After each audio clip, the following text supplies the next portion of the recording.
Hi guys, my name is Sarah. Welcome in. I'm a mindset mastery coach, transformational hypnotherapist, and attachment style specialist. In today's video, we're talking about the top five signs that your dismissive avoidant ex is secretly missing you. They're not going to say it out loud. That is not their MO. These are signs that you'll have to look for, and they're secretive and almost kind of deceptive, maybe even manipulative. So I wanted to lay this out for you in a short video. And this is a follow-up to a series I'm doing. The first video started about a week and a half ago, and I'll put the link to that and the previous video that I did yesterday.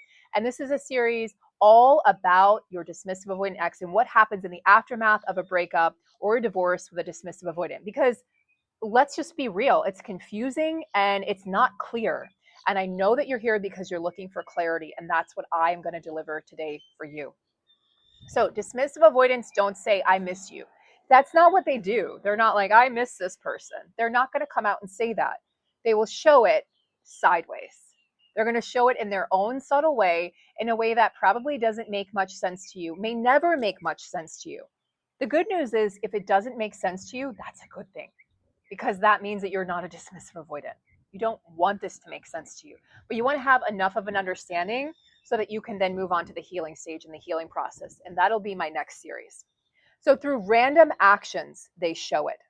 Through weird behaviors and maybe subtle little slips, right? Slips of what do they call it? Like slight anyway, they may slip up, and they may actually say something like, they're not going to come out and say I miss you, but they may be like, hey, how are you doing? It's so subtle.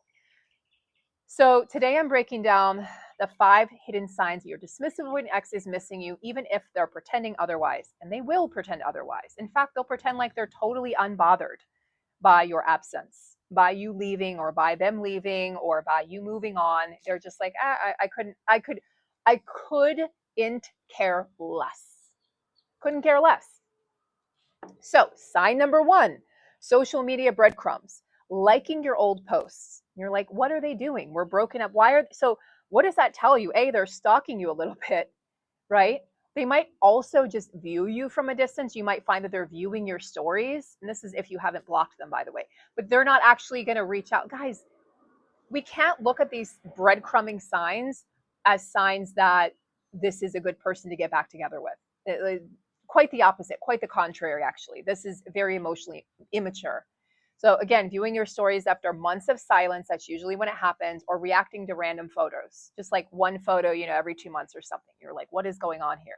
It's confusing. And I think it's designed to be that way, honestly, even if it's subconsciously what they're doing. So this isn't just random curiosity, guys, on their side. It's a safe way, from a safe distance, for them to peek without risking rejection. Remember, to them, closeness, intimacy equals danger, not safety. So they're doing this from a distance because that's what feels good to their nervous system. That's what actually makes sense to their nervous system. And their attachment system doesn't have to get pinged, every time they do this, because maybe they think, well, they don't even know that I'm doing this, or maybe will they even notice? I think a part of them wants you to notice, and a part of them maybe hopes that you don't. Again, very confusing. Sign number 2, random check-ins. These are fun. You might just get a weird text out of the blue. Hey, just wondering how you're doing, ? That's it. And you're like, what? I've been lifing. I've been trying to move on since you left, and since you discarded me, or since you started dating a new person. Like, what? Translation: I'm thinking about you, but I don't have the guts to own it yet. I'm not going to come out and say that. So I'm just going to be like, hey, how you doing, dude? Dismissive avoidance will test the waters. They'll dip a toe in before they actually dive in fully. Sign number 3, subtle bragging. This is also one of my favorites. Suddenly they're showcasing their new skills, new jobs, new partner, the vacation they've gone on, new hobbies, new adventures. Again, acting like they're living their best life ever. What are they actually doing? They're performing for you. It's performative. You can, and if you're really paying attention, guys, depending on what stage of grief that you're in, especially if you're in the anger stage, you'll be able to figure this out real quick. You're going to be like, oh my God, this is so obvious. And maybe now that I'm pointing it out to you, it's going to be really obvious to you. They're trying to prove that they're winning without you, that they're moving on, but it's fueled by not maturity, not confidence. It's fueled by just vapid insecurity, not genuine happiness. Think about that, because Anybody who's performing for the public or performing for somebody else, it's out of insecurity. It's not, I think about like, I don't know, like the bloggers who are constantly having to like do, selfies or whatever. Like you're doing it out of your own insecurity for the likes, for the attention, for the validation. You're not doing it. If you're secure, you don't need to do that. It's kind of like when someone's like, I'm a really good person, and you'll hear this from a DA. I'm a really good person. And you're like, well, why do you have to say that? Usually good people don't have to actually say that. They don't have to announce that to the world. Sign number 4, coldness or irritability. So maybe they're acting colder. Maybe they even start to pick a fight with you. Maybe they start to criticize you and you're like, you're not even in my life. Like, what are you doing? This isn't indifference. This is emotional defense. This is a way for them to kind of quote unquote get ahead. They're mad at themselves for missing you. Now, let me just finish a sentence. You're the safest punching bag that they know. Let me point this out as an example because I like to use real life examples. Some of you know I'm going through a divorce with a dismissive avoidant. I'm a healing fearful avoidant. Realize I've probably been a fearful avoidant most of my adult life, probably since childhood. Like if you're being honest with yourself, and we should be honest with ourselves because that's how we heal. So full transparency. Be transparent with yourself, right? Don't try to hide or lie to yourself because you can only do that for so long. So as a healing fearful avoidant, divorcing and dismissive avoidant, about 2 months away from the actual finalization of the divorce, I can tell you something that I've experienced. We've had to talk about business and taxes and divorce paperwork and all that fun stuff. Luckily, no kids, no property, anything like that. But I want to say this, that there have been so many times, and I want to make this so easy for you so you're not confused in the way that I was, where we actually would have a great conversation. Even tears were shed on both sides as we admitted things, apologized, tried to make amends, not to get back together, but just to be kind to one another. And I would feel really good and even hopeful. This was when I was still kind of hoping we would get back together. Now, everyone goes through that stage, especially when it's with a dismissive avoidant, because it's so confusing and so painful and often happens so fast. And you're human. And 10 out of 10 times, he would go cold after that and he would be irritable. And then I would talk to my sister-in-law and she's like, yeah, he's irritable today. And I'm like, that's interesting. I just talked to him, yesterday or 2 days ago. And so we kind of started putting the puzzle pieces together. This was out of emotional protection for himself. I got too close. I can't let that happen. And they're mad at themselves for missing you. He was mad at himself for missing me, for feeling the love, for letting the vulnerability show. And so what are they going to do? They're going to shut down again. Emotional shutdown. Go back to my video from yesterday where I talk about that. It's really painful. And if you're trying to become secure, if you're anxiously attached or even a fearful avoidant, because we feel things very deeply, it's going to be really painful for you to go through this process.